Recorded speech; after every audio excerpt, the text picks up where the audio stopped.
April from Indiana emailed me and she had a question. Actually, April came to one of my Breathwork series. It was a 6-week series that she came to, and she had a question that I think a lot of people will benefit from. And that is this.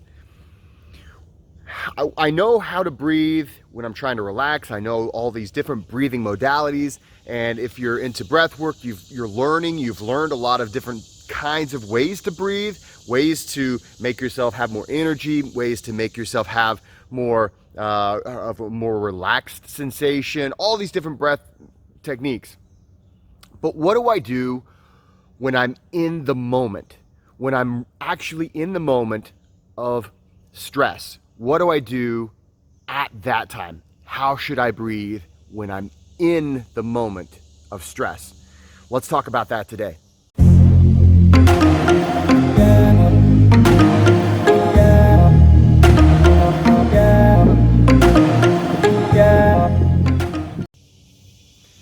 Welcome to the Midwest. My name is Jesse, and today I'm talking a little bit about how to breathe in the moment. Now, if you're a fan of breath work, I'm sure you know the value of breath work for coming down from the day or for getting pumped up before a workout. There's all kinds of great breathing techniques that you can do to get a certain, effect. And that's awesome. That's what we're trying to do with breath work. But it's kind of hard to do that when the person, maybe you're in a really stressful situation at work, or you're at a stressful situation and there's other people around. Like, for instance, I highly recommend doing breath work before a phone call or an interview or something that is causing you some stress. That is the ultimate performance enhancing drug, in my opinion. It's breath work. Doing that breath work, getting yourself in the right mindset, then going in there confident and ready to rock. That is generally, a great thing to do before you have a stressful situation. But hey, man, let's get real here. We don't always have, it's on the schedule book. Okay, stressful situation happens at 2:30 today, right? We don't have those kinds of situations where we just know it's going to happen. They just happen. So what do you do?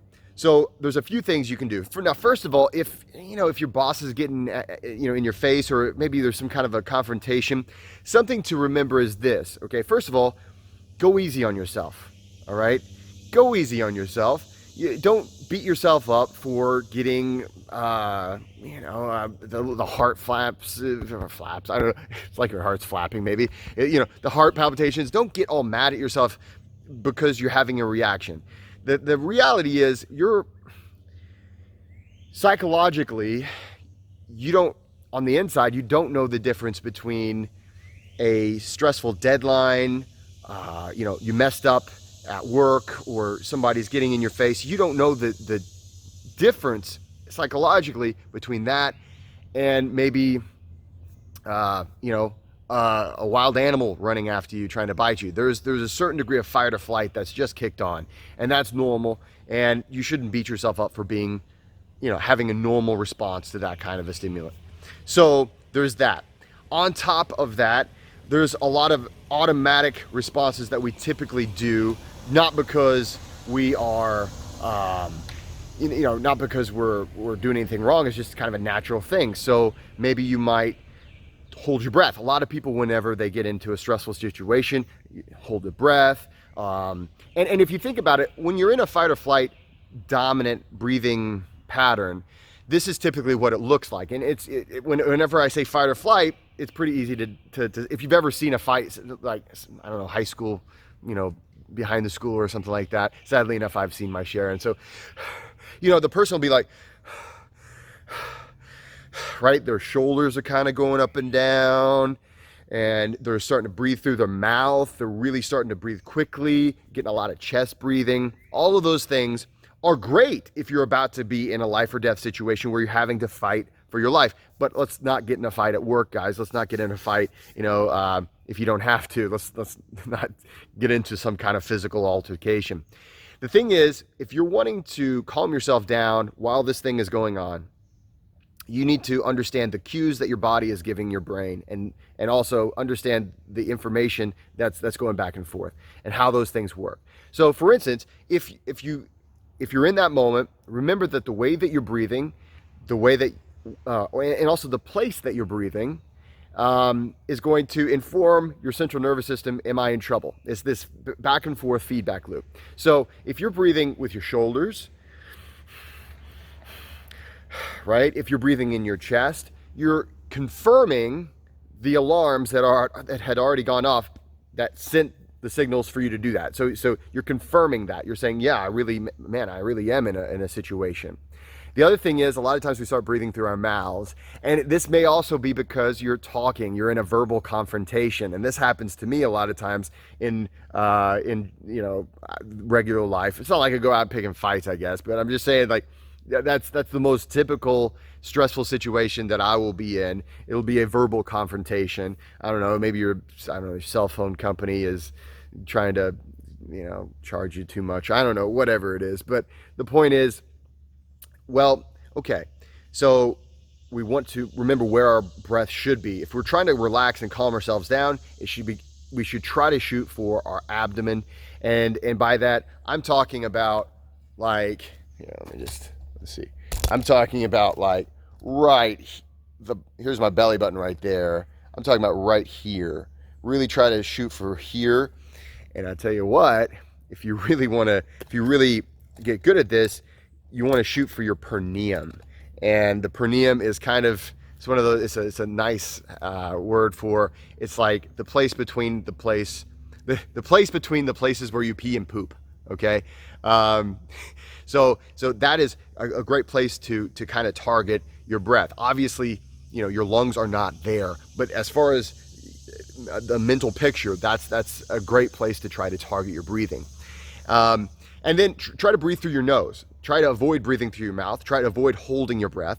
Those two things are triggers for your central nervous system and for that sympathetic dominant state, that fight or flight state. So we want to try to not give our body any more reason to have more adrenaline pumping. Because if you're going to get in a fight, if you're going to get violent, well, yeah, adrenaline's great. But if you're trying to think straight, no, you want to calm it down. You don't want to have that tunnel vision and, you're seeing red and all those things. So through your nose, low, and try to slow down your breathing, okay? Now, if you have a few minutes before you have this altercation, before you have this confrontation, I highly recommend, if you can do Wim Hof method breathing, that's a perfect one. If you can do 4-7-8 breathing, I'm going to do another video on 4-7-8. Well, not another, but I'll do a future video on how to do 4-7-8 breathing.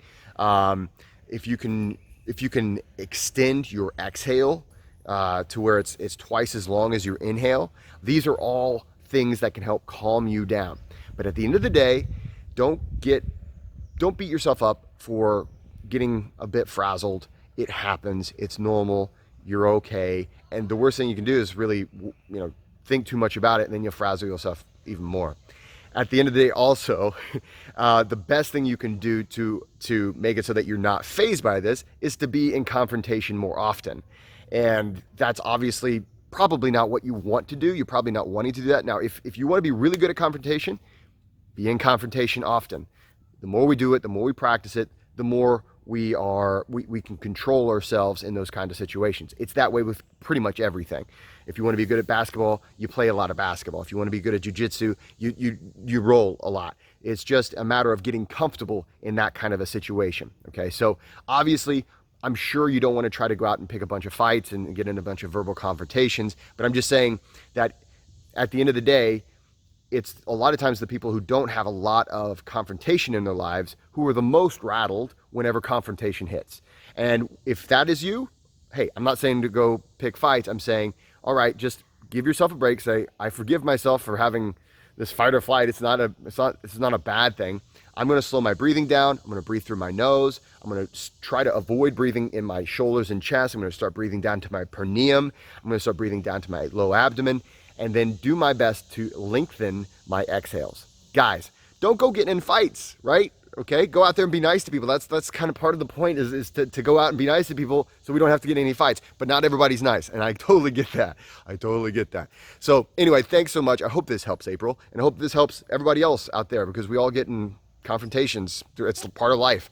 So go out there, guys. Please like and subscribe, and don't forget to go out there and be nice to people.